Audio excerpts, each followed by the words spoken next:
你必须和阿琛结婚。被老爷子强迫和大5岁的我结婚，傲慢的大小姐本来想假装同意，先糊弄下老爷子，谁料刚想进洞房，就被老爷子拉去书房谈话。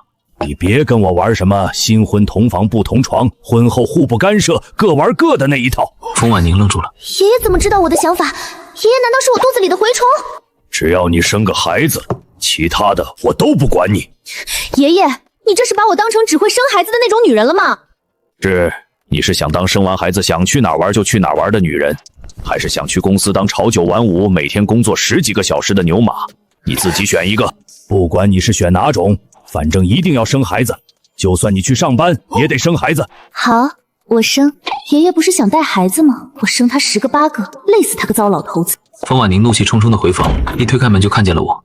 风婉宁没想到推开门就会看到这样的景色，一时间呆愣在了原地。怎么办？我见他一直站在门口不动，也没说什么，径直就去吹头发了。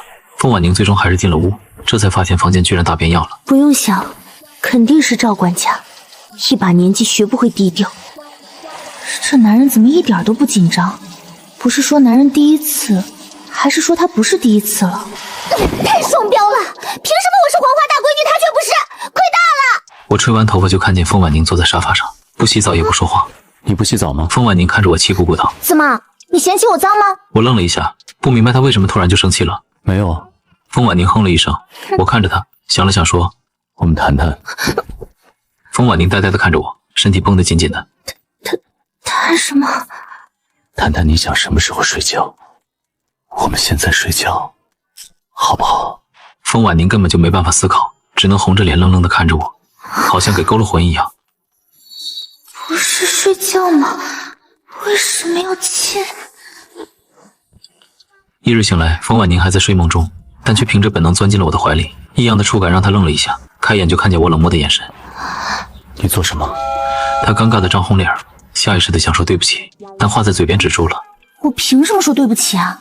我堂堂风家大小姐，什么时候跟人说过对不起啊？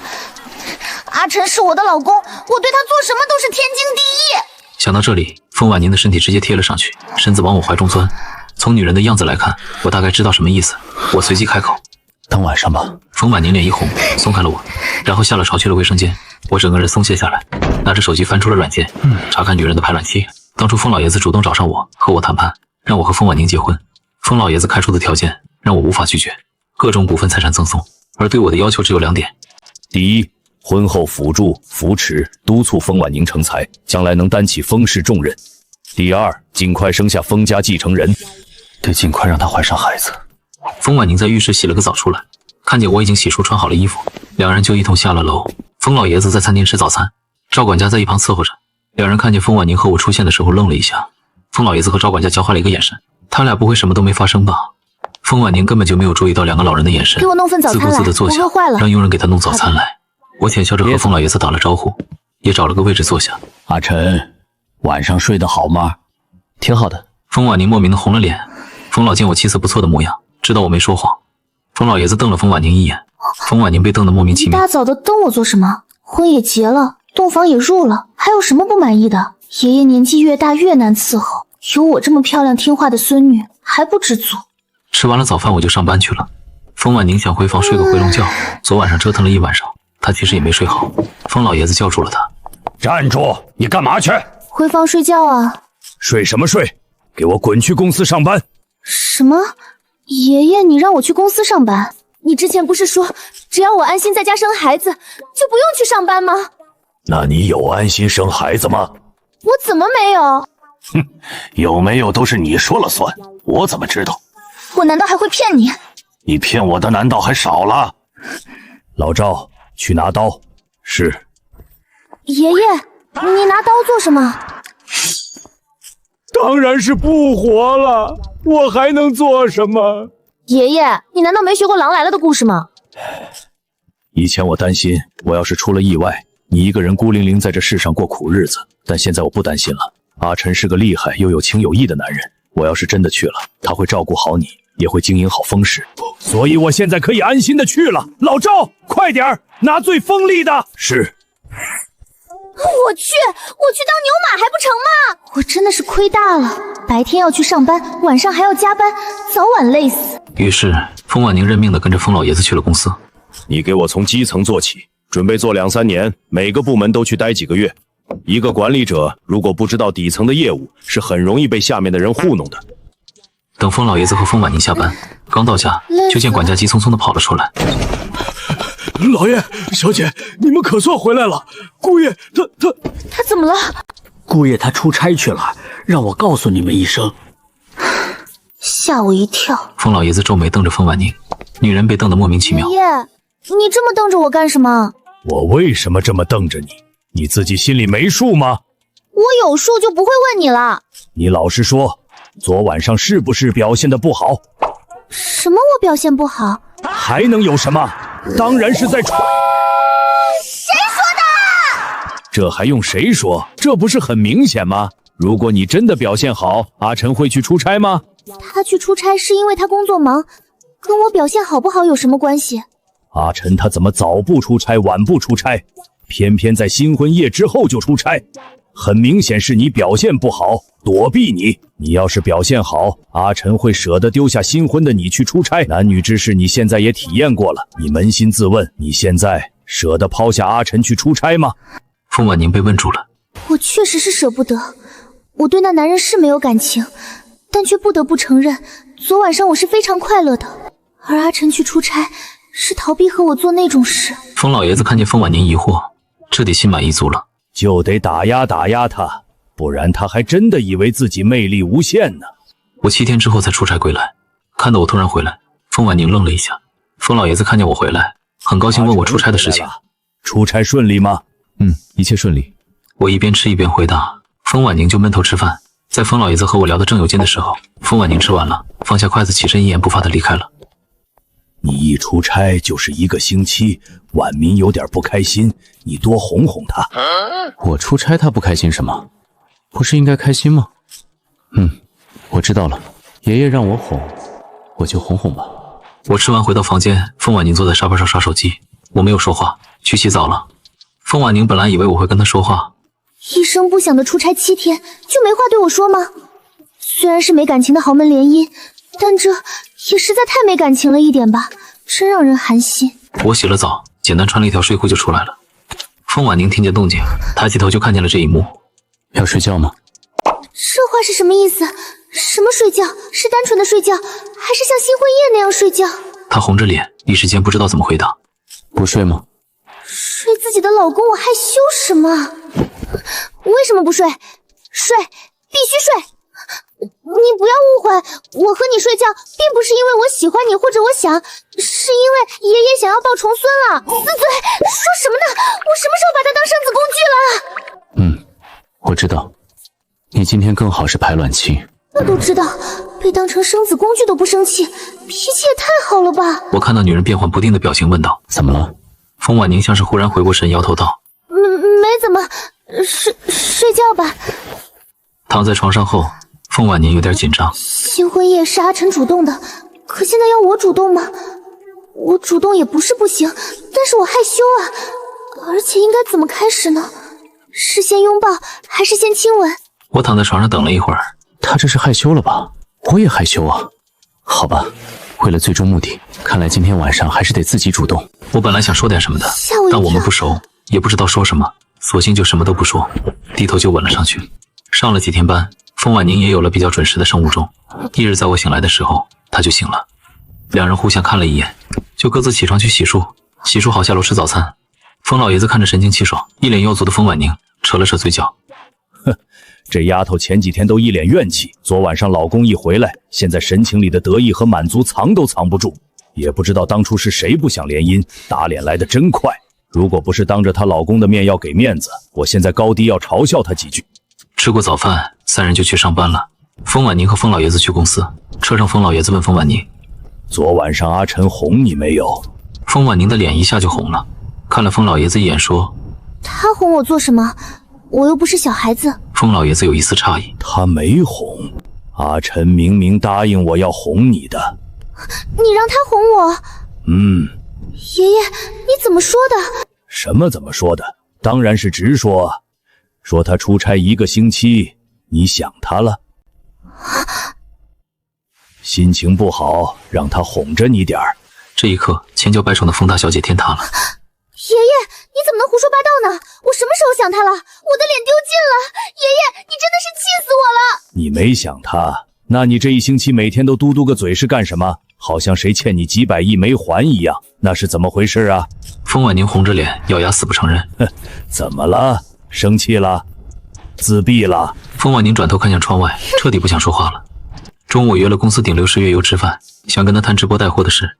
他3年前凭一部校园剧爆火，这几年为公司赚了不少钱。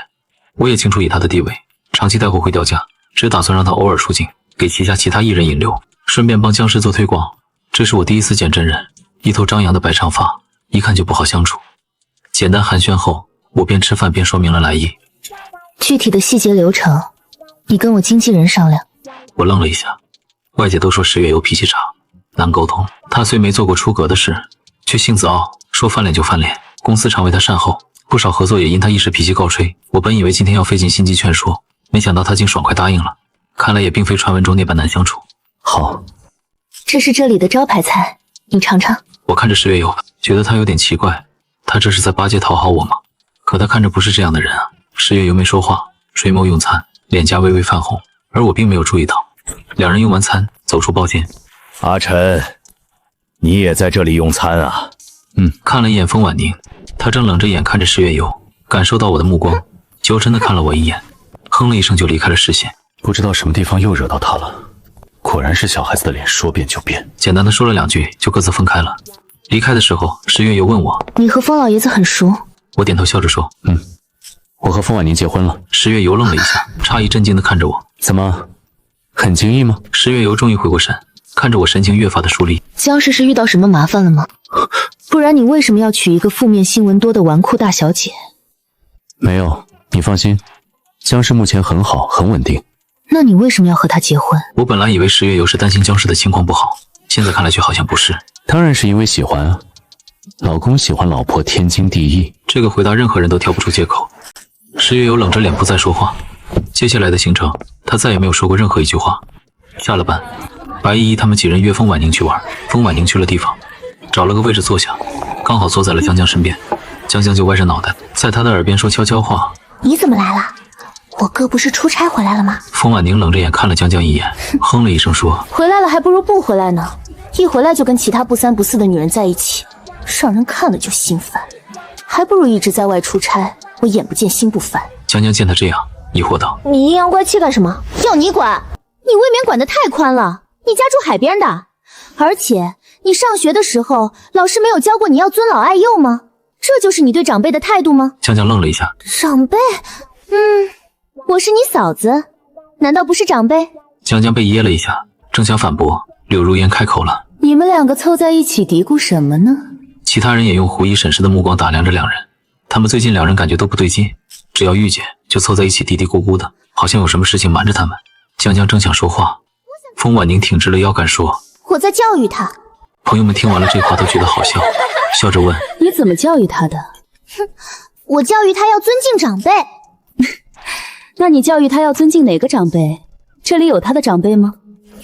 我呀，我就是他的长辈。你算他哪门子长辈？敢占江江便宜？我是他嫂子啊。江江，他都这样占你便宜了，你还不打他？谁不知道江江是个哥哥控，开口闭口我哥，怎么厉害的？风婉宁敢占江江哥哥的便宜，他死定了。他们正等着江江发作呢，却看到江江坐在那儿一动不动，虽然脸色不怎么好看，柳如烟几人脸上的笑容慢慢的僵硬。风婉宁微微仰着下巴，得意的看着几人。江江要是敢打我，我就回去告诉江晨，晚辈打长辈，反了天了。不会吧，这不会是真的吧？柳如烟不敢置信的看着江江和风婉宁。江江从来都不是忍气吞声的主，他现在这样只说明了一件事儿，风婉宁说的是真的，她真的是江江的嫂子。你怎么会和江晨哥哥在一起？一个积极上进、事业心强的男人，一个是混吃等死的富二代，怎么会在一起？我纠正一下，我们不是在一起，我们是已经结婚了。众人愣住了，看着风婉宁震惊诧异，好一会儿才回过神来。这到底怎么回事？江辰哥哥就这样结婚了？既然风婉莹行的话，为什么我们不行？我们也行啊！没怎么回事，就是家里长辈安排的商业联姻。柳如烟生气地问江江：既然风婉晨可以的话，那为什么我不可以？还有我也可以。他们几个对我有神仙哥哥的滤镜，虽然之前没有想过要和我怎么样，但现在他们仔细一想，反正早晚都是要联姻的。江辰哥哥成熟大方，绅士有能力，又和我们有从小一起长大的情谊，与其以后和不熟悉、陌生、不了解的富二代联姻，还不如和江辰哥哥呢。江辰哥哥从小就很照顾我们，对我们很好。真的要结婚了，江辰哥哥肯定会像小时候一样照顾我们，对我们好的。我也很无奈啊，我之前一点消息都不知道。我要是早知道的话，你以为他们能成？我要是早知道，肯定想方设法的搞破坏，绝对不会让这个丫头霍霍我哥哥。柳如烟和众人频频点头。风婉宁确实配不上江辰哥哥。风婉宁看着几人，又是得意又有点憋屈。我嫁给了他们都想嫁的男人，但我哪里有他们说的那么差？江江认为我配不上他哥哥也就算了，江江本来就是哥哥控，认为他哥哥天下第一好。可柳如烟他们凭什么也觉得我配不上阿晨？我风婉宁是豪门千金，要人品有相貌，要能力有相貌，要家世有相貌，是无数豪门子弟追逐爱慕的对象，有那么差吗？他们这样整得我都快不自信了。你得意什么？只是没有感情联姻而已。这样没有感情的联姻我也想要。我以前没有想过要和比自己大的男人结婚，但是那个人如果是阿晨哥的话，我可以，我真的可以。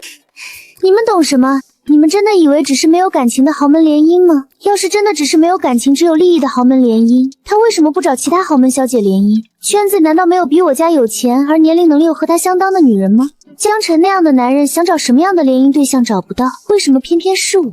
还不是因为喜欢我？风婉宁得意地仰着下巴，反正在他看来，我就是贪图他的年轻和美色。众人天塌了，江辰哥哥在他们心目中就是最完美的男人，居然喜欢风婉宁这样的黄毛丫头。江江冷着脸没说话。风婉宁说的有道理，哥哥要是真的想找联姻对象，C 城的豪门千金随便他挑。不是我吹牛，哥哥能力强，成熟稳重，从小到大都是家长嘴里别人家的孩子。也是这些年哥哥一直在国外，没怎么回国，不然我家门槛都要被踩烂了。那么多合适人选他都不挑，偏偏挑中了风婉宁。他和他根本不是一路人，这不是喜欢又是什么？但是哥哥是什么时候喜欢上风婉莹的？这些年哥哥基本上在国外，鲜少回国，偶尔回国也是来去匆匆。难道是某次无意中见到了风婉莹，对他一见钟情吗？江江看了风婉宁一眼，风莹在哥哥面前真正能拿得出手的也就这张脸了。接下来其他三姐妹就化悲愤为酒量，拼命的灌风婉宁。白衣在一旁拦都拦不住，而江江就在一旁冷眼看着，不帮着灌，但也不阻拦。如果不是身份不允许，我早就自己开始灌你。10点钟的时候，风婉宁终于被灌醉了。柳如烟对江江说：“让江晨哥哥来接她。”江晨哥哥不喜欢我们喝酒，更别说风婉英还喝醉了。让他看看现在的风婉英，像一滩烂泥一样瘫在沙发上，哪里还有平时大小姐的风采？说着，江江真就给我打了电话，让我来接风婉宁。我找到包间，推开门就看见风婉宁倒在沙发上，其他的人各玩各的，根本就没管她。可真是好姐妹啊！其他人看见我来愣了一下，柳如烟几人许久没有见到我了，他们觉得我好像比以前更加有魅力了。真的不是风婉宁这个黄毛丫头配得上的。白依依是第一次见我，以前只在江江的嘴里听过，没想到真的这样有魅力。白依依的心跳得有点快，我就这样静静地站在门口，眼波扫过他们。江江打招呼：“哥，江晨哥哥。”我来到风婉宁身边，看着江江问：“你们灌他了？”不可能，风婉宁一个人喝得烂醉如泥，他们都没事儿。几人脸上闪过心虚。没有，他确实没有灌风婉宁酒，只是没有阻止其他人灌他而已。其他人没有说话，特别是柳如烟和石悠悠眼神闪烁，神情尴尬，看天看地看空气，就是不看我。我瞬间明了，没有再追问，坐在风婉宁身边。婉宁，我来接你了。风婉宁没动，也没说话，彻底醉死过去了。我们回家吧。我直接将女人抱了起来，和江江、柳如烟他们道别后离开。柳如烟皱眉：江晨哥哥真的喜欢风婉宁？风婉宁喝成这样，江晨哥哥不但没有生气，还亲自来接她，这不是喜欢是什么？江江没说话。喜欢吗？可哥哥表现出来的样子好像不是。哥哥虽然亲自来接风婉莹了，语气也很温柔。但是我在哥哥的眼里没有看到心疼。如果哥哥真的爱风婉宁，看到风婉宁喝成这样，肯定会担忧心疼的。可哥哥并没有。我在多年前见过哥哥真正爱一个人的模样，所以能很轻易区分，他结婚肯定有别的原因。我们家的生意是不是真的遇到什么问题了？所以哥哥为了得到风家的帮助，牺牲自己的幸福了。我不能再这样得过且过下去了。我带着风婉宁回到家，让家里的女佣把风婉宁扶回了房间，又吩咐佣人煮醒酒汤。风老爷子看见很生气，真是烂泥扶不上墙啊！给她找了个这么率身体贴的老公，她不知道在家里陪老公，反倒是出去和一群女人鬼混，喝成这个丑样子。我风某英名一世，到老怎么会有这么不争气的孙女？你去接她做什么？让她喝死在外面算了。爷爷，婉宁和朋友聚会，她这新婚燕尔，朋友们让她多喝了几杯，实属正常。风老爷子皱了皱眉，我知道爷爷担心婉宁的身体，您放心，等明天婉宁醒了，我会劝她以后少喝一点，免得家里人担心。风老爷子看着我，我给婉宁选的这个丈夫真的很好，成熟温柔，体贴照顾，希望婉宁知道珍惜，不要胡来辜负我的一片好心。风老爷子离开了，我让家里的女佣把风婉宁扶到浴室去洗澡，女佣帮她洗完澡，给她送到床上。看着还没有醒的风婉宁，我也没有坚持给她喝醒酒汤。幸好风婉宁喝醉了，不然今晚又要高强度运动了。还好今晚上能睡个好觉。早上风婉宁醒来，头疼欲裂，捂着脑袋看了一下环境。这是被送回家了。我是怎么回来的？是江江、柳如烟他们送我回来的。不可能，他们不会那么好心。昨晚上他们恨不得把我给灌死。江江在旁边冷眼旁观，不阻止就是纵容，所以绝对不可能是他们。那是谁？总不可能是自己走回来的吧？他伸出手朝床头摸去。我昨晚上喝了那么多酒，身上居然没有酒味，有人帮我洗了澡。风婉宁扭头朝身边看去，他刚一看过来，澡。风婉宁想到昨晚上可能是我给她洗的澡，脸颊瞬间就红了。澡。我关心地问她有没有什么不舒服的地方。风婉宁轻咬嘴唇没有说话，我又问头疼吗？这次风婉宁点了点头。厨房有醒酒汤，我让他们端上来。昨晚上我猜测到风婉宁今天早上醒来可能会头疼，就吩咐厨房早上备好醒酒汤，这样风婉宁一醒来就可以喝。醒酒汤什么的不重要，重要的是昨晚上到底是谁给我洗的澡。直接问昨晚上是不是阿晨给我洗的澡，是不是有点太暧昧了？昨晚上我是怎么回来的？是江江给我打电话说你喝多了，我去接的你。啊，我昨晚没发酒疯吧？以前也没喝过这么多啊，直接就不省人事了。也不知道我喝醉了酒品好不好，但万一阿晨说我昨晚发酒疯了呢？那我要怎么面对阿晨？风婉宁直接选择了闭嘴。喝完醒酒汤后，风婉宁就和我下楼吃早餐。吃完早餐，我回房去换衣服准备上班，风婉宁就拉着管家到一边说悄悄话。赵叔，昨晚上我没有耍酒疯吧？没有呢，小姐昨晚很乖呢。乖？自打5、6岁后，就再也没有人用这个字来形容我了。赵管家笑眯眯的点头。姑爷给您接回来的，小姐当时被姑爷抱在怀上，特别的安静乖巧，惹人怜惜。停！赵管家，你别说了，惹人怜惜这字是用来形容我的吗？赵管家心里暗搓搓的吐槽，开心的时候就赵叔，不开心的时候就赵管家，小姐变脸可真快。风婉宁不满地看着赵管家。赵管家，你说话能不能实事求是？还惹人怜惜，真夸张。赵管家笑着说，那怎么了？您是姑爷的老婆，惹他怜惜不对吗？风婉宁的脸颊红了，瞪着他。赵管家现在说话真的是好肉麻，这样的话都说得出来。你少胡说八道了。赵管家连忙反驳，我哪里胡说八道？小姐你都不知道，昨晚上姑爷听到你喝醉了有多紧张，急急忙忙的出门把你接回来，然后马不停蹄的让厨房给你煮醒酒汤。等一下，那昨晚是谁给我洗的澡？当然是姑。说实话。我说的是实话，是姑爷。风婉宁的脸颊瞬间爆红。真的是他？那他岂不是把我全身都看遍了摸遍了？他正想说点什么，却听赵管家继续说：“叫的家里的佣人给你洗的。”这人说话能不能一次性说完？谁教他这样断句的，让人心惊胆战的。你以后少喝点酒，对身体不好。你知道昨晚我为什么会喝多吗？为什么？是柳如烟和石悠悠他们灌我，而且江江在一旁还不帮我。我笑着问他：“他们为什么灌你？”风婉宁看着我，他是真不知道，还是装不知道？他没说话，我看他这个样子笑了一下。好了，他们以后不会再灌你了。风婉宁一脸疑惑，我也没有解释。走吧，到点上班了。风婉宁垮下笑脸。我肯定是上辈子作恶多端，所以这辈子早起上班当牛做马。我来到公司思考刚才风婉宁的话。柳如烟他们昨晚为什么灌风婉宁，我心里大概有数。风婉宁那句江江在一旁不帮他，就足以说明是江江在背后使坏。我打电话让江来趟公司。哥哥，你找我什么事啊？不喜欢风婉宁当你嫂子，要不我给你换个嫂子。江江问：“可以吗？”我看着他淡淡的笑着，但是笑容却没有到达眼底。你觉得呢？江江一个机灵：“不用了，风婉宁挺好的。”我保持微笑继续开口：“既然觉得他好，那就跟他好好学习。”跟他学什么？我看着他冷笑一声：“学什么？学他吃喝玩乐、骄纵蛮横。你毕业到现在玩得够久了，明天开始来公司上班。”江江一脸惊慌地看着我，觉得天都要塌了。你早晚要学习怎么管理公司。哥哥，我觉得公司在你手里挺好，我没什么远大的志向，只想当一辈子混吃等死的富二代。我从来没有觉得自己一定要继承家里的公司，家产和公司都给哥哥也是可以的，只要哥哥每个月给我点零花钱就可以了。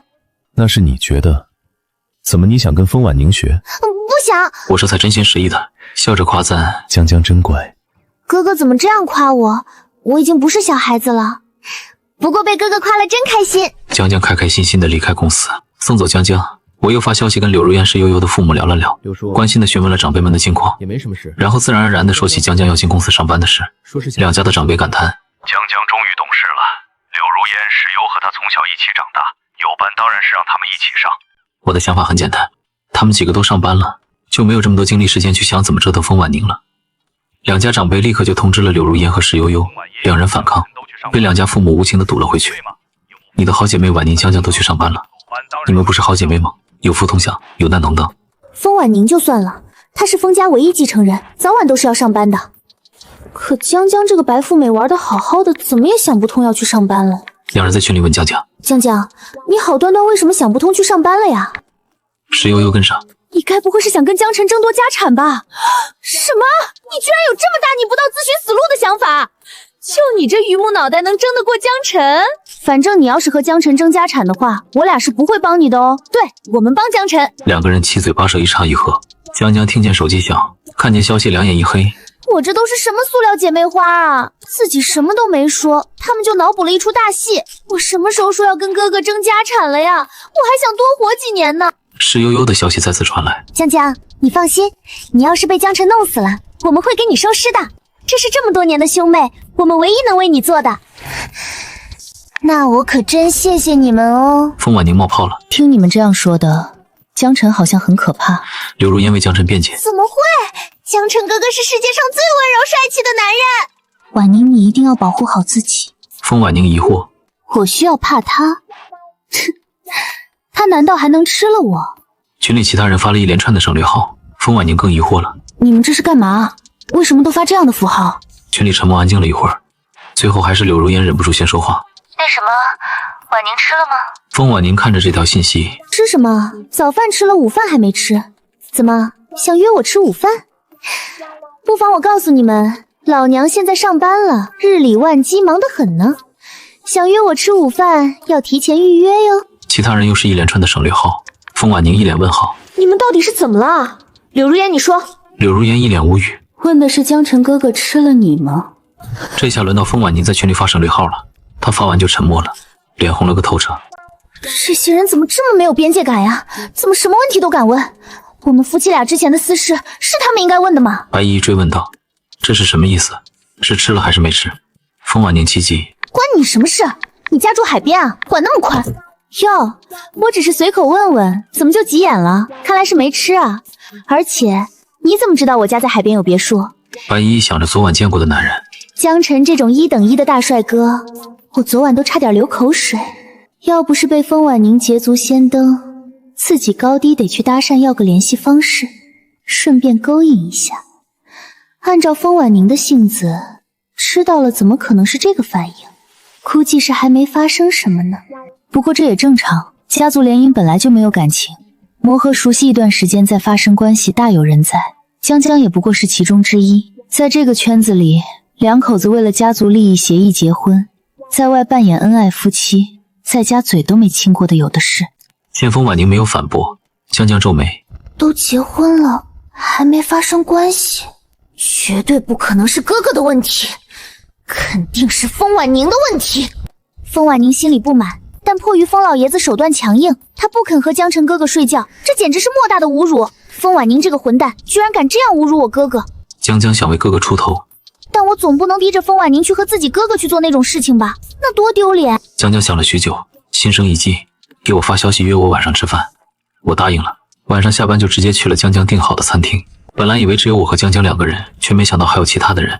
厉家长女厉云舒，她是我的老同学，从小学到高中一直都是同学，关系还不错。我走过去坐下，厉云舒笑着打招呼：江晨，好久不见。我笑着回应：好久不见，最近好吗？菜上来了，我们边吃边聊。我和厉云舒现在都已经进入职场，不管是学生时期的事，还是商场上的事情，两人都有共同语言，气氛很是不错。江江看着厉云舒和我聊得开心，就拿着手机拍照片。听见拍照的声音，我看了他一眼，我是在自拍啦。我便没有管他，继续和厉云舒聊天。江江在相册挑挑选选，找了2张发朋友圈，并配文和哥哥一起吃饭，外加一个开心的表情包。虽然配文是和哥哥一起吃饭，但照片却是我和厉云舒在聊天的画面。照片里我看着温婉明艳的厉云舒面带浅笑，厉云舒笑意盈盈地回望着我，不了解情况的看着照片，还以为我俩是一对呢。江江发了朋友圈，仅风婉宁可见。看我为哥哥扳回一城，我要让风婉宁知道我哥追求者众多，他风婉宁算哪根葱？哼，得给风婉宁制造点危机感。风婉宁下班回到家，被赵管家告知我晚上有应酬不回来吃饭。风婉宁有点无奈，他有那么忙吗？结婚这才几天，又是出差，晚上又是应酬不回家。爷爷这个集团总裁都没有他忙，爷爷今晚也有应酬，所以家里今天就我自己在家。风婉宁坐在沙发上，边玩手机边等开饭，无聊的刷朋友圈，然后就看到江江发的朋友圈。他本来是随意的瘫坐在沙发上，瞬间直起身子坐了起来。厉云舒我认识，但是跟他不熟，平时没什么交集，毕竟2家产业不同，但是都在豪门圈子，私自下也见过，远远的打过招呼。看这照片，这2人好像关系不错。和年轻女人吃饭，这就是他说的应酬吗？风婉宁秀眉微挑，莫名的感觉自己被绿了。他给江江发消息：你和你哥哥在一起吃饭。江江看到风婉宁发来的消息，得意的勾起了嘴角。鱼儿上钩了。江江回复：风婉宁又问：还有厉云舒。江江又回了一个风婉宁看着江江回复的2个脸色愈发难看。他什么？他只会吗？难道不会多说2句吗？风婉宁没办法，只能继续问：你哥哥和厉云舒认识？认识啊，我哥哥和厉云舒从小学到高中都是同学。风婉宁无意识的皱眉。同学？偶遇厉云舒，我哥哥很开心。不过你不要误会，我哥哥和厉云舒只是同学。虽然上学的时候有传过绯闻，但那都是过去的事了。风婉宁抓住其中2个字：绯闻。江江回得很快。那时候学校都传他们是金童玉女，天生一对，都是好多年前的事了。风婉宁面露不悦，又点开了照片，看着他们2个俊男靓女都注视着彼此，面带笑意，氛围真的很好，也真的很般配。江江见风婉宁不回复，心中得意。风婉宁肯定生气了。我和厉云舒聊得很开心，吃完饭他又约了其他同学出来玩。我高中毕业之后就出国了，这些年一直在国外，和国内的同学联系不多，而他一直在国内上学发展，和当初同学的关系都维护得不错。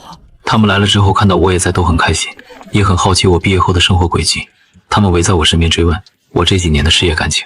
我笑着回答：之前在国外一直在负责我们家在海外的业务，现在回来了，目前在管理家族旗下的娱乐公司。还有我结婚了，已经领证，婚礼现在在筹备中。众同学闻言一愣，诧异的看着我。你结婚了？我笑着点头。同学们的表情变得微妙。江晨和厉云舒长相好，家世好，学习也好，当时大家都以为这俩人能走到最后呢。厉云舒听到我说自己结婚了，诧异的看着我，捏着杯子的手紧了紧。那你的结婚对象是谁啊？我笑着说，我老婆姓封，封婉宁。封婉宁，这个名字有点耳熟啊。厉云舒第一时间就想到了她的身份，封婉宁，封家千金。我笑着跟他们解释，万帆酒店的千金。他们惊呼出声。万帆酒店那可是国际知名的5星级连锁酒店啊，他们的产业遍布全球，没想到江晨竟然和封婉宁结婚了。不过想想，江家虽然比不上封家，但也差不了多少，算得上是门当户对。同学们纷纷恭喜我，我笑着接受，并邀请同学们到时候来参加婚礼。众人一直到深夜11点才开始散场。我因为第二天还要上班，是最初离开的那一批。厉云舒送我走到门口，我喝了酒没办法开车，站在门口等代驾。他最终还是没忍住开口问我，为何突然跟封婉宁结婚？他百思不得其解。我一直在 C 城，封家和江家都是圈子里排名靠前的世家，一举一动都备受关注。我没有听到任何关于两家要联姻的风声，太突然了。我以为江晨还没有女朋友。我还是老一套不走心的解释，因为喜欢。喜欢吗？两人都没有再说话。很快代驾来了，我跟他道别后便离开了。12点到家，回到房间，看见封婉宁还坐在沙发上玩手机，就问他怎么还没睡。封婉宁看着我没说话，上下打量我，头发没乱，衣服没乱，脖子上也没有什么乱七八糟的痕迹。在等我。封婉宁的脸瞬间红了，恼羞成怒的娇声喝道，谁在等你了？我在玩手机。我笑着追问，边玩手机边等我。我都说了没在等你。以后尽量早点回来，不让你等太晚。江晨这人是听不懂话吗？我都说了没在等，没在等，没在等，能不能别自作多情？这样弄得我像个苦苦等待丈夫回家的怨妇一样。封婉宁正想说些什么为自己找回点颜面，我却进了浴室洗漱。封婉宁无语凝噎。算了，等他洗完出来再辩驳。我真的只是在玩手机。我洗完出来就直接上了床。我很累，白日工作了一天，晚上又打起精神和同学们聊天喝酒，现在真的很累，只想睡觉。女人正想找机会解释一下，却看见我闭上了眼睛，心中不免有些生气。这就睡了？难道一句话都不想和我说吗？察觉到女人的小情绪，我下意识地弯了弯唇角，伸手将女人揽在了怀中。女人哪里还有什么情绪，只剩下了一阵娇羞。一夜已拟，封婉宁心里的气也消了不少。时间来到第二天，第一天上班的江江来到了我的办公室，他是来打探情况的。江江看着我有些憔悴的脸，心想，这是昨晚上没睡好，还是封婉宁看到我发的朋友圈和哥哥吵架了？他关心地问，哥哥，你怎么看着好像很憔悴？我淡淡地说，昨晚上没睡好，凌晨3点多睡的，早上7点就起来了，能睡好就怪了。江江愣了一下，是因为和封婉宁吵架了没睡好，还是因为做了什么没睡好？可仔细的看了又看，怎么看都没有任何可疑的痕迹，所以两个人还是没有发生什么吗？封婉宁这么坐得住，一点危机感都没有，也倒不是觉得封婉宁多好，只是觉得哥哥这么优秀，两个人都结婚了，封婉宁还不让哥哥碰，哥哥心里得多难受。封婉宁真该死。想到这，江江一刻都忍不了了，他转身就怒气冲冲地离开。江江，你怎么了？他没回我，一口气从停车场开车冲到丰氏集团总部。到了大厅，却不知道封婉宁办公室在哪一层，直接给封婉宁打电话。电话一接通，江江就生气地说，封婉宁，我在你公司1楼大厅，你现在立刻马上给我滚下来。说完，江江不等封婉宁说话就挂了电话。封婉宁看着被挂断的电话，一脸懵逼。他来到1楼，就看见了江江生气地站在那里。他走上去问，江江，你怎么了？江江咬牙切齿地看着封婉宁。封婉宁，你怎么能这样？封婉宁一时不察摔在地上，眼里划过一丝火气。江江，你发什么神经？封婉宁被人从地上扶起来。这还是第一次有人敢推我，要不是因为江江既是我多年好友，又是我小姑子，早让人把她丢出去了。封婉宁忍了忍，又继续追问，你到底发什么神经？我哪里惹你了？江江气恼地开口，封婉清，你这个混蛋，你对我做了什么？你心里没数吗？封婉宁更疑惑了，我对你哥哥做了什么？我没做什么啊，就是做夫妻之间该做的事啊。不过昨晚阿晨确实是不情愿，我很强势，难道阿晨把这事儿给江江说了，所以江江来找自己算账。风婉宁有点心虚，确实是他的不对。风婉宁心虚的干咳一声：“你想怎样嘛？我昨晚上也不是故意的，就是在气头上一时没控制住自己。我想怎样？我想弄嘎你！我的哥哥是我心中的天之骄子，任何人都不可以他。”风婉宁愣了一下，我罪孽如此深重。江江咬着牙看着风婉宁，真的很想冲上去揍她一顿，但看着风婉宁这副疑惑的样子，他突然不想下手了。你跟我出来！随即转身走出风氏集团大门，自觉理亏的风婉宁乖乖的跟了上去。他跟着江江来到了外面无人的角落。江江瞪着风婉宁，说说吧，你准备什么时候跟我哥哥离婚呀？风婉宁愣了一下，诧异的看着江江。离婚？江江不耐烦的说道。不离婚，你想耗着我哥哥一辈子？风婉宁一脸疑惑。你自己反抗不了风老爷子，那也不能把气撒在阿晨身上啊！风婉宁更疑惑了。我没有把气撒在阿晨身上呀，而且这件事跟风老爷子有什么关系？怎么跟风老爷子没关系？是风老爷子逼着你和安结婚的。我知道你不情不愿，现在这样对阿晨是在报复风老爷子。风婉宁打断江江：“你在说什么？我做的事跟我爷爷有什么关系啊？而且我没有报复我爷爷。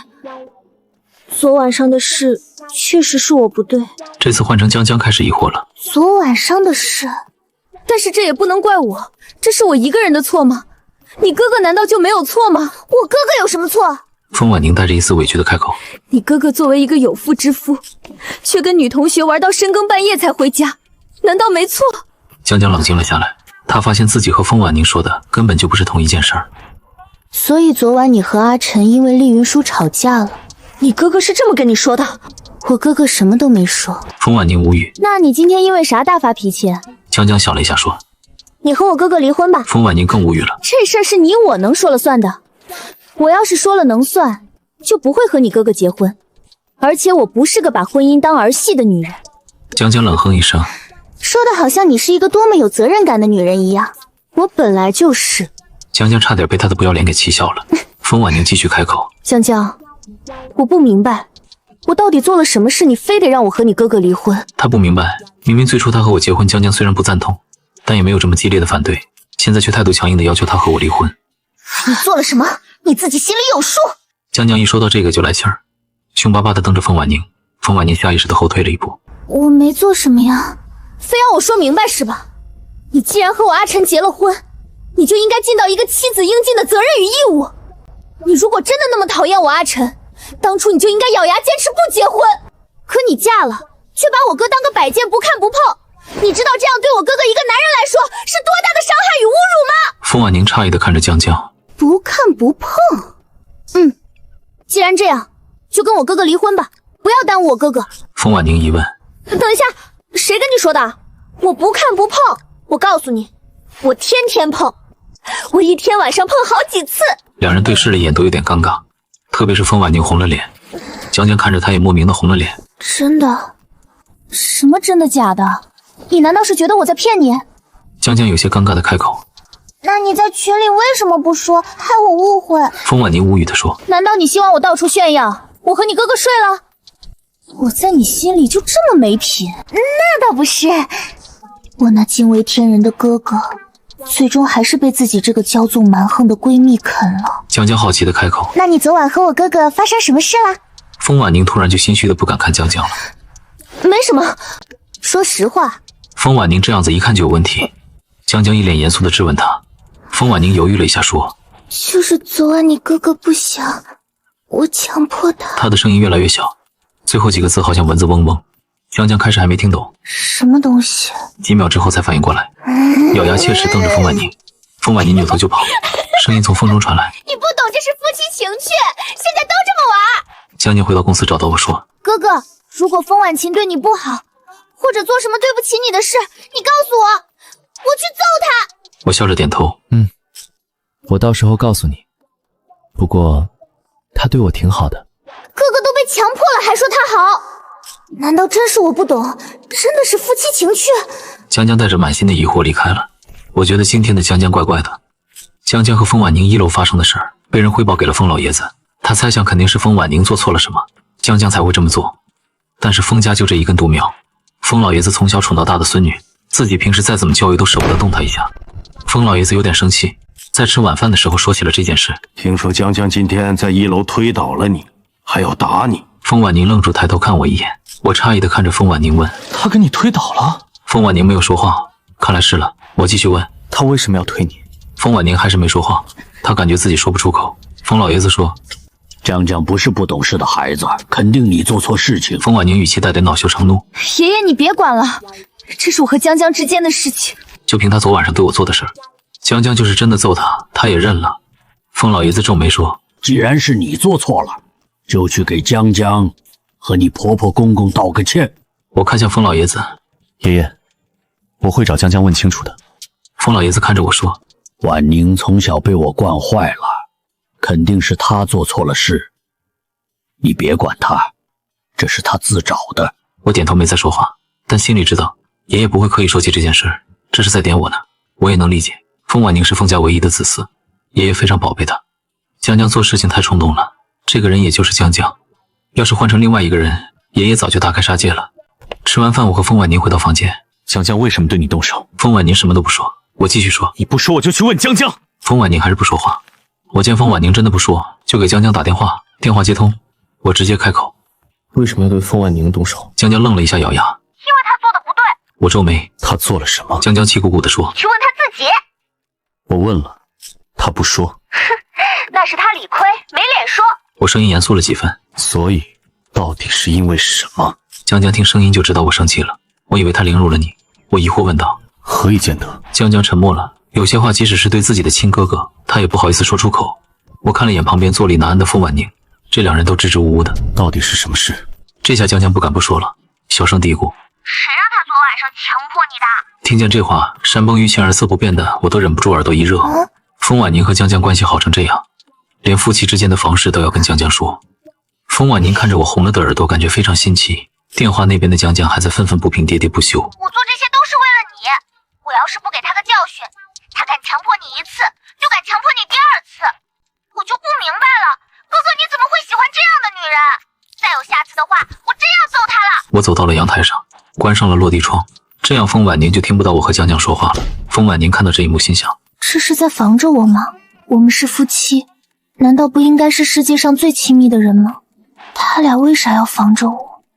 是不是要讲我坏话？去偷偷听一下。不行，我风大小姐不要面子的嘛。我看了一眼风婉宁，对江江开口：“不管怎样，你都不应该动手。风婉宁是风家独苗，你应该知道风婉宁对爷爷和风家的重要性。你今天太冲动了，大庭广众之下就推搡他。”江江听见这话，小小声嘀咕：“我又没真的揍他，我那不是吓唬他吗？大庭广众不行，那我下次找个月黑风高的夜晚套他麻袋。”他声音太小，我听不清楚，就开口问他：“江江，你说什么？”江江肯定不敢把这话讲给我听，他犹豫了一下说：“那他有没有想过，他对你做出那样的事情，要怎么向家对爸妈交代？”我沉默了一下。他其实并没有强迫我。江江一问：“哥哥，你说什么？你没拒绝？”我揉了揉眉心，感觉不应该跟自己的妹妹讨论这个问题。江江，我和他是夫妻，欲擒故纵，你懂不懂？江江一脸不可置信。我不想懂。我哥哥居然跟风婉宁玩欲拒还迎。我趁江江沉默转移了话题：“你和风婉宁这件事，爷爷很生气，改天来给爷爷道歉。”江江无语凝噎。我能说些啥？我什么都不想说，我自闭了，我就是个小丑。我和江江打完电话回到房间，风婉宁坐在沙发上玩手机，看见我进来问道：“江江说了什么？”我知道你和江江的关系好，但是有些事情你不应该跟江江说。风婉宁没反应过来。什么事？我看着他一脸懵的表情，无奈的开口：“夫妻之间的事。”我没有，只有没品的女人才会把夫妻情事拿去和姐妹分享。我冷漠的开口。那江江为什么知道我们昨晚的事？风婉宁的脸更红了。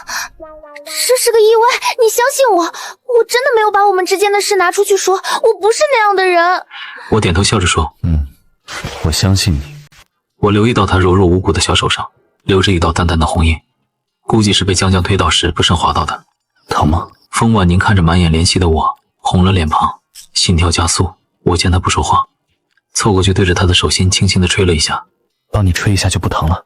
风婉宁心跳更快。江晨这是在撩我吗？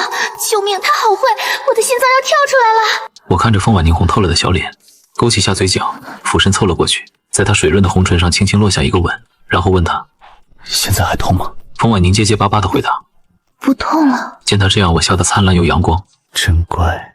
说完又在他的嘴巴上亲了一口，才起身去洗澡。风婉宁这才敢大口大口的呼吸。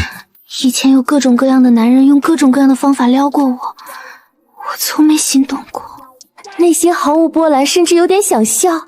在我眼里，他们的手段真的是俗套又低级幼稚。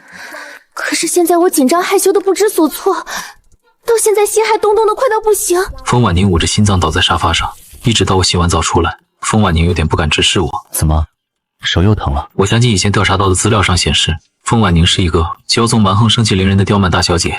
这几天接触下来，发现她意外的单纯又容易害羞。风婉宁面红耳赤的心想：我怎么这么不争气，老是脸红个什么劲儿？我什么场面没见过，有什么好害羞的？我对上她盛满水光的漂亮眼眸，轻轻笑出了声。她看我在笑她，心一横，走了过来，伸出她白皙的小手到我嘴边。又疼了，你要不再给我吹吹，或者亲亲？风婉宁既忐忑又紧张的心想：江晨就是故意逗我，他能逗我，我难道不能反过来逗他吗？我看着猛然凑过来的小手，愣了一下。我确实没想到风婉晴会这样做，我以为自己这样逗她，她会瞪我一眼，然后就去洗澡逃避呢。没想到长进了。我轻笑着点头，好，对着眼前的小手吹了一下，然后亲了亲。现在不疼了吧？风婉宁想说点什么找回场子，但大脑当即一片空白。看来是不疼了，一会儿又疼了再告诉我，我再给你吹。风婉宁面红耳赤地看着我，我看着她的神情，后知后觉地反应过来自己说的话，有点尴尬。真的吗？疼就可以找你吹吹吗？我听着这句让人无限遐想的话，难得有点不知道怎么回答。我在其他事情上游刃有余，但这种事情我也是青瓜蛋子。风婉宁看到我被她调戏的说不出话来，心中得意。不可以吗？我看着风婉宁淡淡的说：江江揍的就可以，需要我现在叫江江来揍你吗？风婉宁涨红脸咬牙，不需要，直接逃跑似的进了浴室。为了表达自己的歉意，江江第二天一大早就来到了风家。风爷爷，对不起，昨天是我太冲动了，我不应该对风婉彤动手。风爷爷您放心，以后我再也不会做这样的事了。风老爷子对江江的态度很满意。江江，好孩子，你和婉宁这么多年的朋友，婉宁有什么地方做的不对，你可以说出来让她改。她要是不听，你就告诉风爷爷，爷爷会教训她的。你对她动手会伤了你们的情分的。风爷爷，我知道了。我也不是抓着小年轻犯错不放的老官部，不过婉宁到底做了什么让江江这么生气？所以婉宁到底做了什么事让你这么生气？江江不好意思开口。风爷爷，没什么事，就是个误会。风老爷子更好奇了，要不说姜还是老的辣，直接开口试探。是不是婉宁做了什么伤害你哥哥的事？真不是，风爷爷，我哥哥和风婉清怎么还没起床？风老爷子笑着说：可能是昨晚太累了，还在睡。江江脸颊微微有些泛红。昨晚太累了。这话实在让人忍不住多想。这时听见风老爷子笑着问：江江，你是喜欢侄子还是侄女？侄子侄女？江江一脸懵。怀孕了？难道风婉宁怀孕了？不能吧，她和我哥结婚才多久？怎么可能这么快？婉宁她怀孕了？没有，我只是随口问问。江江松了口气，然后就开始认真思考。侄子侄女，如果是哥哥的孩子，我希望是个男孩，像哥哥一样。如果像风婉清，直接拍飞了这个吓人的想法。我喜欢侄子。风老爷子点头说道：和我想法一致。江理解的点了点头。老年人根深蒂固的思想，喜欢男孩太正常了。可是万一他俩生个女儿像婉宁怎么办？风老爷子看了一眼江江，这孩子以前看着挺讨色的，现在说话怎么这么讨厌？风老爷子白了江江一眼。你最好是祈祷他俩生的孩子不像风婉宁。为什么？风老爷子恨铁不成钢地说：因为那样以后你哥哥就会像我现在一样，为孩子操不完的心。江江，这些年我这不争气的孙女多少次惹我生气，你也是亲眼所见啊。确实，也就是风爷爷命硬，不然早就被风婉心给气死了。风爷爷，您放心，他俩生的孩子绝对不会像风婉心的。这时风婉宁和我走下楼，刚好就听到了这句话。江江，大清早的你胡说八道什么呢？江江现在是越来越过分了，昨天还对我动手，现在大清早又来和爷爷说孩子不能像我，可恶的女人！江江和风老爷子看过去，江江看到了我眼底的黑眼圈，很明显，肯定是风婉宁折腾哥哥，不让哥哥睡觉。我难道说错了？孩子要是像你，风家早晚完蛋。风老爷子在一旁点头表示赞同，这才是我不惜大代价找到江晨的意图，希望俩人结合改变后代基因。风家2代的基因不好，我看上去还算可以，但我生了个恋爱脑儿子，然后恋爱脑儿子又生了这个倒霉孙女，要是再不找出色的基因拯救一下风家的话，下一代估计又恋爱脑又骄纵，风家真的要完蛋喽。风婉宁看着江江和爷爷，气死我了！爷爷这是什么意思？我才是爷爷的亲孙女，江江这样说我，风老爷子不帮我就算了，反倒还赞同江江，我在这个家还有丁点地位吗？我看着攥起小嘴的风婉宁教育自己的妹妹，江江，不能这样说你嫂子。风婉宁看了我一眼，我说错了，这个家只要有老公在，我就是有地位的。江江瞅着我和风婉宁，嫂子真是个陌生又让人尴尬的词语，哼，我可叫不出口。风婉宁问：你一大清早来我家做什么？江江说：我来看我哥哥。风婉宁没说话，吓我一跳，还以为是阿晨叫江江来揍我的呢。江江还没吃饭，大家便一起吃了早饭。我和风婉宁各自开车准备去上班，江江却执意要坐风婉宁的车。风婉宁开口拒绝：咱俩不顺路，你坐你哥哥的车。风氏和江氏是不同的方向。我不管，我就要你的！说那么多干什么？开车？没办法，只能发动车子。江江坐在副驾驶说：你以后能不能节制一点？我节制什么？我哥哥白天为了工作的事情已经很累了，晚上你要节制一点。好羞耻啊！风婉宁不想节制，直接拒绝。我不，我和你哥哥新婚燕尔，为什么要节制？江江看着理直气壮的风婉宁，不再好说些什么，直接终止了这个话题。我收到风婉宁的信息，柳如烟他们现在都知道咱俩结婚了，非嚷嚷着要我请客吃饭，你要不要一起？我答应了。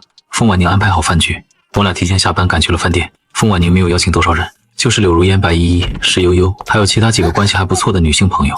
众人陆陆续续的来了，不知情的看到我都很诧异，听了风婉宁介绍更诧异了。风婉宁怎么悄咪咪的就结婚了？而且老公还长得这么帅。最后来的是白依依，白依依不是一个人来的，还带了一个阳光帅气的男人。在场不少人露出一丝玩味的表情，开始戏谑的不断打量我和风婉宁。我是个善于察言观色的人，在这个男人出现的瞬间，我就意识到风婉宁和这个男的关系非比寻常。男人笑容灿烂来到了风婉宁面前。风婉宁，这是我出去旅游给你带的礼物。风婉宁接过礼物，礼貌地说了一声谢谢。谢谢。然后挽起我的胳膊。给你介绍一下，这是我的丈夫江晨。阿晨，这是我朋友展星慈。展星慈愣了一下，瞪大了眼，不敢置信地看着风婉宁，又看看我。什么？风婉宁，你在说什么？是我听错了吗？风婉宁说她的丈夫，我只是出去旅游了1个月，风婉宁怎么就结婚了？不可能，我一点消息都没收到，我不信。风婉宁一定是在骗我，可风婉宁为什么要骗我呢？我礼貌开口：你好，我是婉宁的丈夫。展星慈瞬间眼神黯淡无光，带着一丝委屈又难过看着风婉宁。风婉宁，你在说什么？你明明连男朋友都没有，怎么突然就有丈夫了？你该不会是为了拒绝我，花钱找个人来演戏吧？风婉宁声音轻了。不是，我结婚了，我俩已经领过结婚证了。他是江江的哥哥。展星慈平时和他们一群人玩得不错，和江江也很熟悉。他看着我和江江确实有相似之处，以他的家世是不会来陪着风婉宁演这种无聊戏的，不然以后还怎么在圈子里找人结婚？所以他们是真的结婚了。展星慈看着我俩，眼睛瞬间就红了。我后悔了，我不应该去旅游的，这样我就能第一时间知道风婉宁要结婚的事，说不定还有机会阻止。风婉宁面带不悦。今天是我俩结婚之后第一次请客吃饭，你别破坏气氛哦，不然别怪我请你离开。人到齐了，大家开始吃饭，纷纷说着祝福我俩的话，气氛很不错。展星慈虽然不开心，但也并没有做什么，就坐在那儿，一会儿看看风婉宁，一会儿看看我。我偶尔察觉到他的目光回看过去。风婉宁见我时不时的去看展星慈，心里有点别扭。阿晨该不会误以为我和展星慈有点什么吧？我可没有，我俩清清白白。这么大还从来没有交往过男朋友，也没有和任何男人有过暧昧，毕竟我都看不上。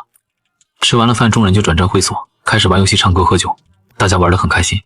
我坐在沙发上看风婉宁唱歌，她唱歌很好听，而且很有范儿。我就这样安安静静地看着她，一首结束，下一首歌是展星词的。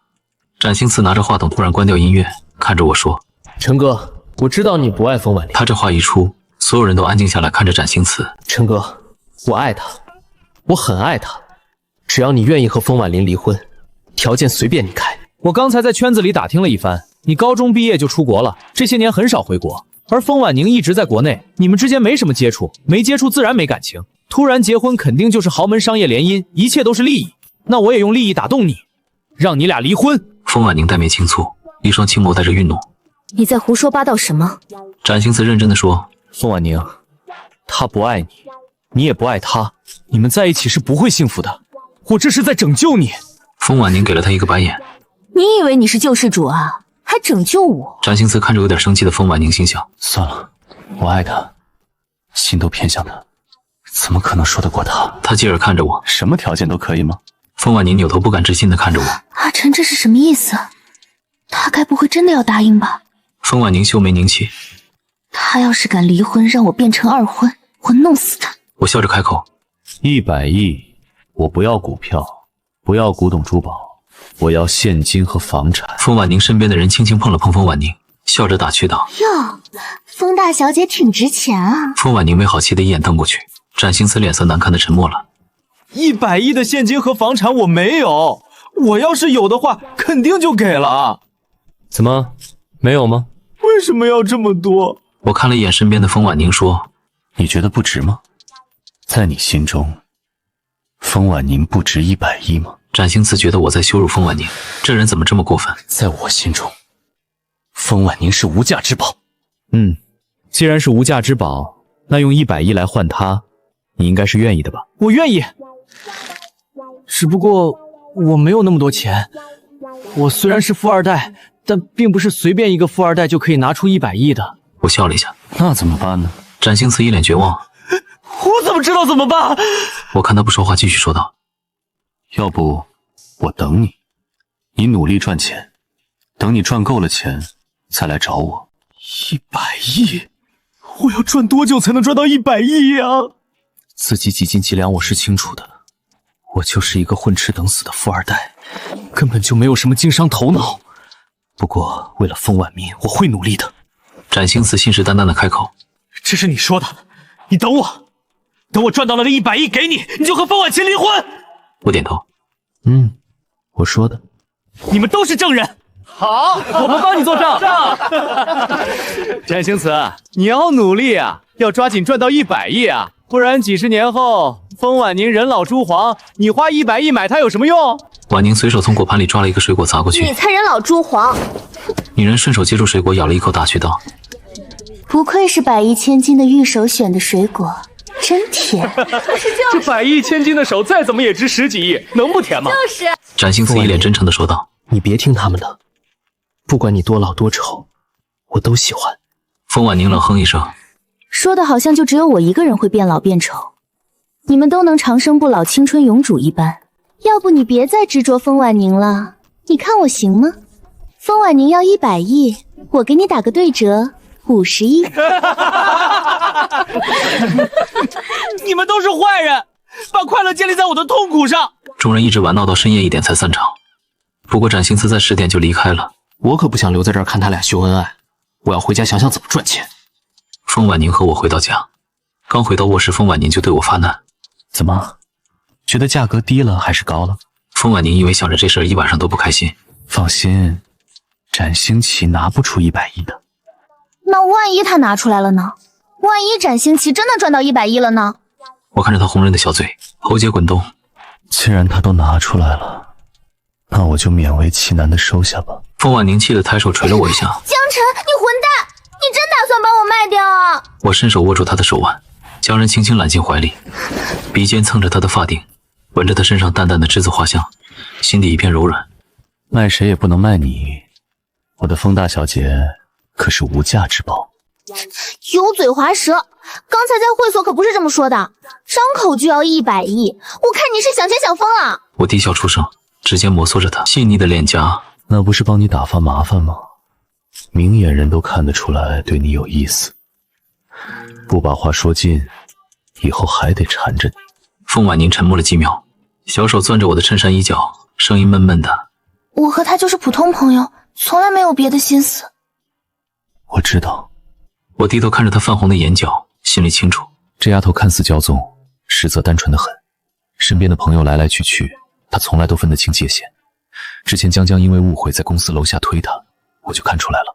这丫头看似娇蛮，却从不会真的记恨身边人。就连柳如烟、石悠悠他们灌她喝酒，她事后也只是吐槽几句，从未真的计较。而我当初答应封老爷子和她结婚，本是为了封家的资源，也为了完成老爷子的嘱托，让她成才，生下封家继承人。可相处越久，我越发现，这个被所有人当成纨绔大小姐的姑娘，藏着最干净的真心。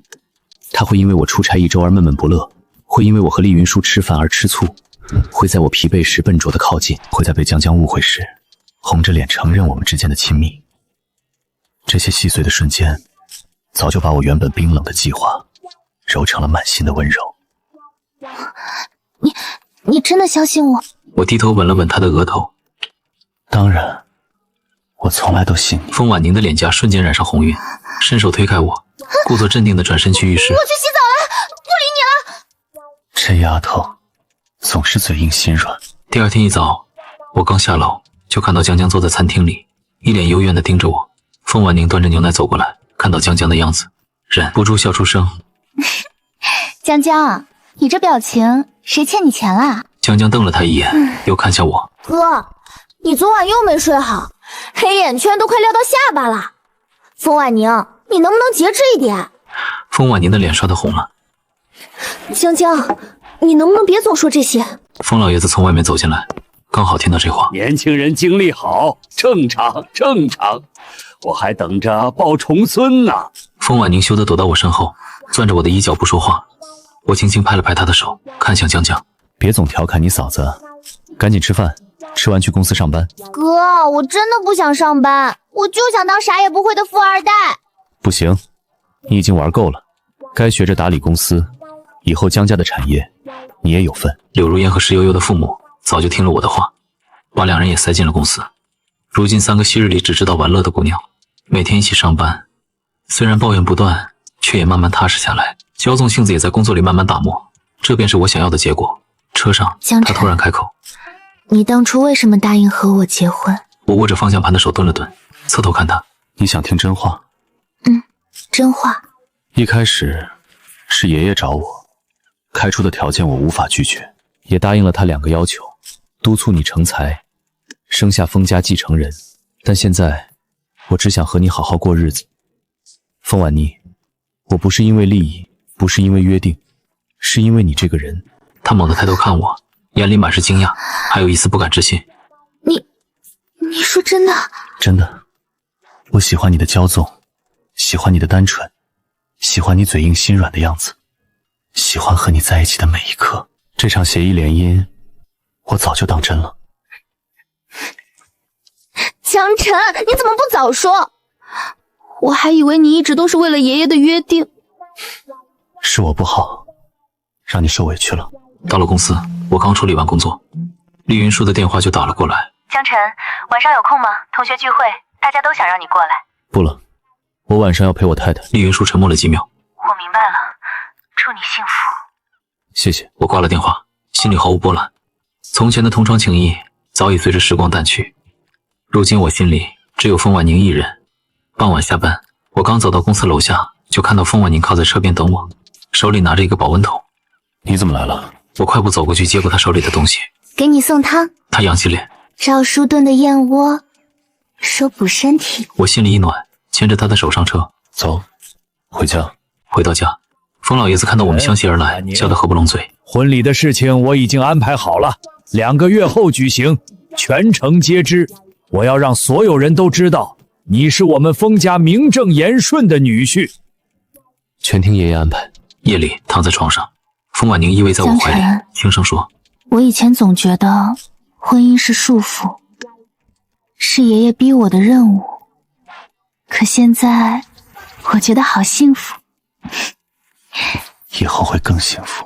他突然抬头，眼神亮晶晶的。对了，我最近在公司跟着学习业务，爷爷说我进步很快，以后我能帮你一起打理公司了。我的婉宁最厉害了，曾经那个只知道吃喝玩乐的大小姐，如今已经慢慢成长，能独当一面。我答应风老爷子的话，终究是做到了。日子一天天过去，柳如烟、石悠悠和江江在公司里慢慢沉淀，褪去了往日的骄纵，变得懂事。展星慈再也没有来打扰过风婉宁，偶尔在圈子里遇见，也只是礼貌点头，放下了执念。厉云舒也找到了属于自己的幸福，和我们再无交集，所有曾经的纠葛都慢慢归于平静，好人安稳度日，执念之人放下过往，一切都朝着最好的方向发展。3个月后，风婉宁拿着孕检单，红着眼眶跑到我办公室。江晨，我怀孕了。我猛地站起来，接过孕检单，双手微微颤抖，看着上面的结果，心里满是狂喜。我蹲下身，轻轻抱住她，吻着她的额头。婉宁，谢谢你。风老爷子知道消息后，激动得差点落泪。好啊，传我的话，风氏所有员工薪资翻倍，不，全部加薪。我放下了大部分工作，专心陪着风婉宁养胎。她孕期脾气变得有些娇气，想吃什么不管多晚，我都会亲自去买。她偶尔孕吐难受，我会整夜陪着她，轻轻拍着她的背安抚。曾经我以为婚姻是利益交换，孩子是完成约定，可如今我才明白，有她在身边，有即将出世的孩子，这才是我真正想要的家。10月怀胎，预兆分娩，产房外我坐立难安，手心全是汗。当听到婴儿响亮的哭声时，我悬着的心终于落地。护士抱着孩子出来，笑着说：“焦先生，是个男孩，母子平安。”我快步走进产房。婉宁，辛苦了。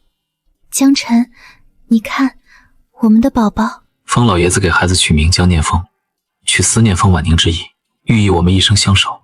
孩子满月那天，婚礼和满月酒一起举行，场面盛大。江江抱着小侄子，笑得合不拢嘴。哥，嫂子，这孩子太可爱了，以后我一定好好疼他。柳如烟和石悠悠也笑着说：“婉宁，你现在太幸福了，我们都羡慕你。”风婉宁依偎在我怀里，看着眼前的一切，笑容幸福满足。婉宁，这场始于约定的婚姻，我用一生爱你做的。往后余生，3餐4季，孩子绕膝，我们永远在一起。江晨，有你真好。阳光透过宴会厅的玻璃窗洒下，落在我们身上，温暖而耀眼。曾经的协议婚姻，早已变成刻骨铭心的真爱。亿万身家不及枕边人，纨绔娇妻也能成为一生挚爱。